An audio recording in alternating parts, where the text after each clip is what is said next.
Kisah Devi siswi SD di Palembang bawa pulang makan siang gratis demi makan bareng ibu yang merupakan ART. Siswi tersebut diketahui bernama Devi, siswi kelas 5 di Sekolah Dasar Negeri 166 Palembang, Sumatera Selatan yang rela menunda makan siangnya demi sang ibu yang bekerja sebagai asisten rumah tangga. Saat itu, Devi mendapatkan makan siang gratis dalam uji coba program pemerintah Presiden Prabowo Gibran pada Sabtu, 16 November 2024. Tak seperti anak yang lain, Devi memilih untuk tak menyantap makan yang berisi nasi dan lauk pauk itu.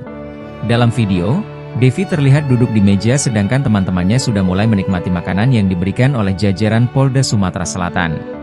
Seorang polisi wanita bernama AKP Yeti Gultom yang mengenakan rompi lantas bertanya mengapa Devi tidak memakan makanannya. "Kenapa nggak dimakan sayang?" tanya AKP Yeti. "Untuk Mama," jawab Devi dengan mata berkaca-kaca.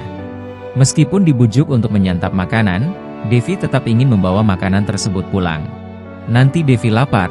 tanya AKP Yeti. "Enggak," jawab Devi singkat. Devi ternyata merupakan seorang anak yatim setelah ayahnya meninggal dunia. Sejak itu, ibunya bekerja sebagai asisten rumah tangga di sekitar kediaman mereka yang terletak di Balayuda untuk memenuhi kebutuhan sehari-hari. "Papa sudah meninggal, Mama ngepel di rumah orang," kata Devi dengan suara lirih.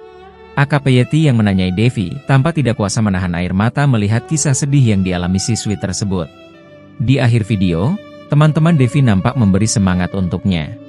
AKP Yeti mengaku tak bisa menahan rasa haru karena melihat Devi yang rela tak makan dan memilih untuk menikmati bersama ibunya di rumah. "Untuk Mama," katanya, "pas saya datangi saya tanyakan, nangis dia, itu murni spontan terjadi.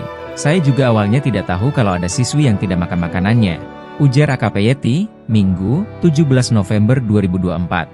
Tak tega melihatnya, dia tinggal sama ibu dan kakaknya.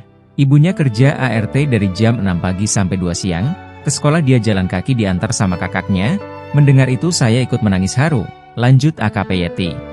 Ia menambahkan, pihaknya berencana akan memberikan bantuan lain ke kediaman Devi.